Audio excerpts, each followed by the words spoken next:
Think you know Tenerife? Think again. This island is so much more than just beaches and all-inclusive resorts. In this video, I am taking you beyond the touristy south to discover 10 incredible places that show a completely different side of Tenerife. From ancient forests and lunar landscapes to charming villages and dramatic coastlines. If you're looking for unique travel experiences, hidden gems, and natural beauty, you're in for a treat. Let's dive into the real Tenerife, the one most visitors seem to miss, with my 10 favorite places to visit in Tenerife. Let's start with the most obvious one, the Teide National Park. This is the heart of Tenerife and a UNESCO World Heritage Site because it is one of the richest and most diverse assemblages of volcanic landscapes and spectacular natural treasures in the whole world. And trust me, it feels like stepping onto another planet. Towering at over 3,700 meters, Mount Teide is Spain's highest peak and the third tallest volcano in the world from its base. But it's not just the summit that's impressive. The entire park is a volcanic wonderland waiting to be explored. The Roques de Garcia, a surreal collection of towering rock formations sculpted by wind and time, offers a great circular hiking route, passing the most iconic rock, the Roque Cincharo, often called the Stone Tree. The Loop Trail offers stunning views of the Teide and the massive caldera.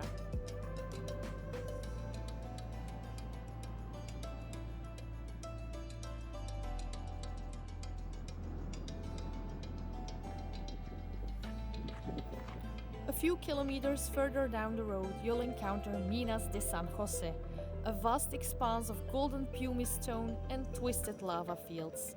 The landscape here is so otherworldly that it's been used as a filming location for science fiction movies.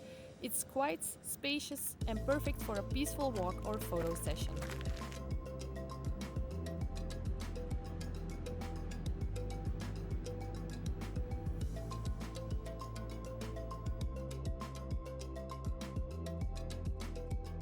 Tucked away in the rugged Teno Mountains, the tiny village of Masca is one of Tenerife's most picturesque spots, and once you see it, you'll understand why.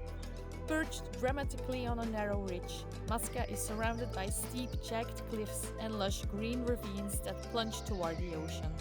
The road to get here is an experience in itself, a winding, hairpin drive through stunning mountain scenery, with every turn revealing a new jaw-dropping view.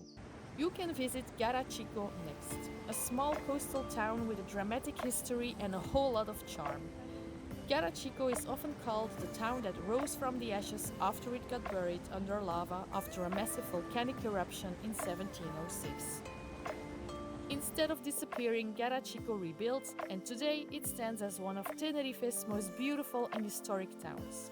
It has natural lava rock pools known as El Caleton, formed by the cooled lava that met the sea.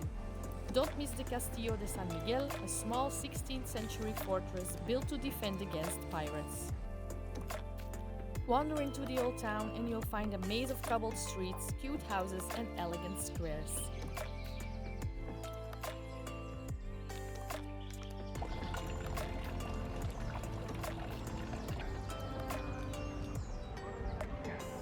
In the main square, Plaza de la Libertad, you can relax under the trees with a coffee and admire the Iglesia de Santa Ana, a beautiful church with a rich interior. There are also art galleries, artisan shops and traditional restaurants. If you're looking for a quiet escape full of old world charm and coastal vibes, Garachico is the place to be.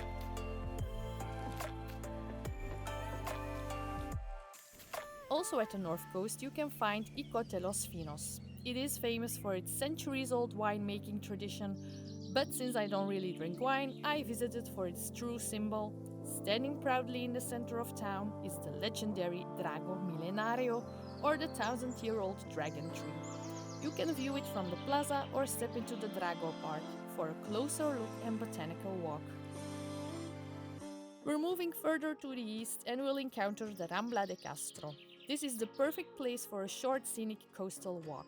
It is one of the greenest and most visually stunning parts of Tenerife, where lush palm groves, dramatic cliffs and crashing waves all meet in perfect harmony.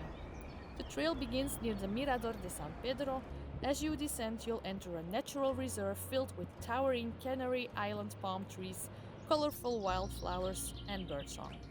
The air is fresh and the path is well marked and relatively easy. The trail eventually leads you to Playa de Castro, a wild beach nestled between towering rock formations.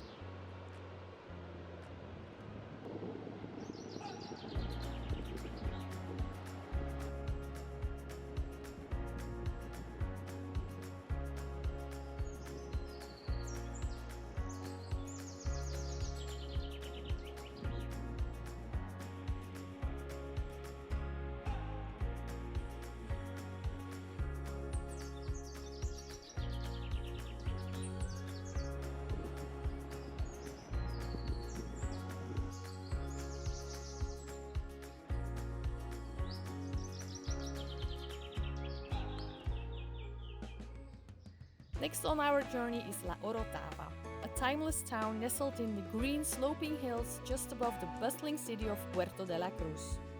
La Orotava is often called the most elegant town on the island, and the moment you step into its beautifully preserved historic center, you'll see why. Cobblestone streets, terracotta rooftops, and grand colonial mansions give this place an air of old-world sophistication. One of the town's most iconic sites is the Casa de los Balcones, a 17th century mansion famous for its intricately carved wooden balconies and traditional interior courtyard.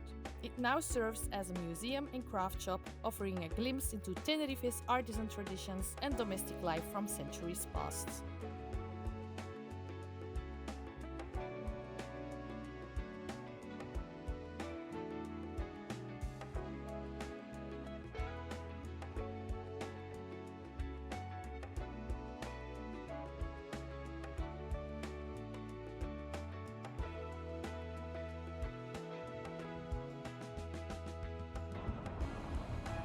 Wandering through La Orotava is like walking through a living museum with its beautiful squares and houses.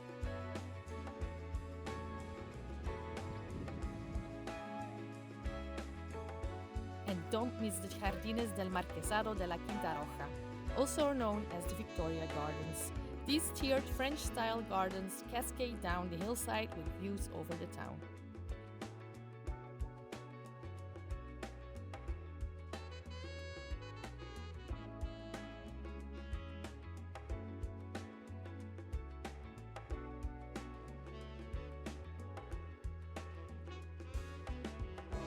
La Orotava is Tenerife at its most graceful, a place where history lives in every building and the soul of the island speaks through every street.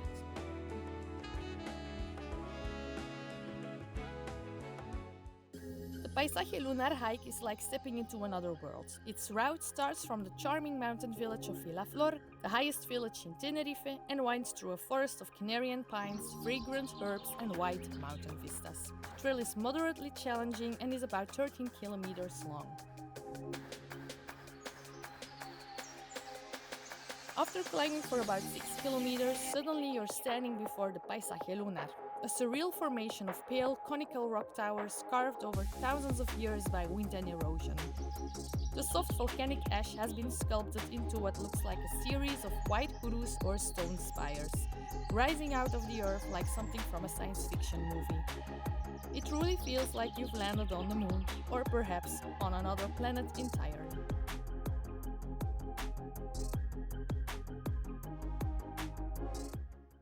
My favorite place in Tenerife is definitely the Parque Deanaga. It's a misty mountain wonderland filled with lush laurel forests, rugged peaks, and secret beaches. You can explore the Camino Viejo de Pico del Inglés or stop at a nearby viewpoint for epic views.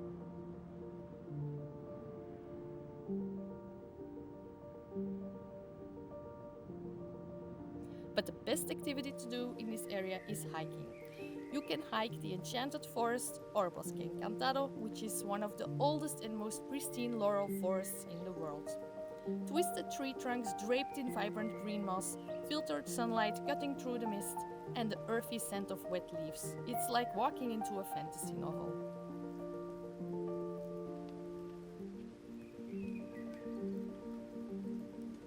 Also, hiking around the Roque de Taborno is fun to do, and the hike from Afur to Taganana and back offers incredible views of the rugged coastline.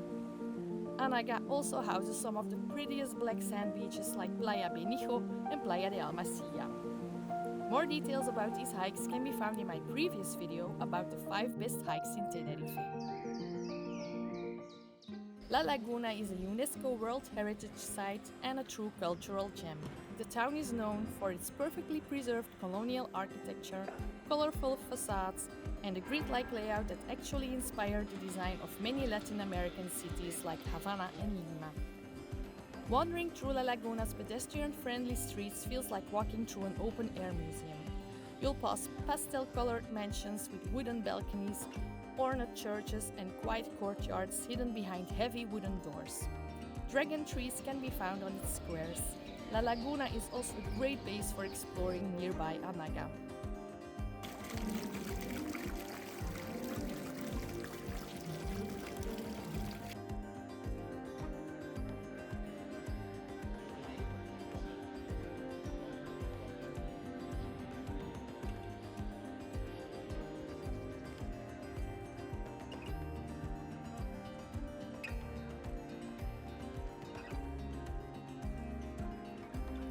If you want to go shopping, I recommend the Avenida Las Americas in Las Americas and Siam Mall, an open-air shopping center with top brands, local boutiques and dining options. So there you have it, the 10 best places to visit in Tenerife. Whether you're chasing volcanoes, beaches or charming villages, this island truly has it all. Like this video if you found it helpful and don't forget to subscribe for more travel tips and island adventures.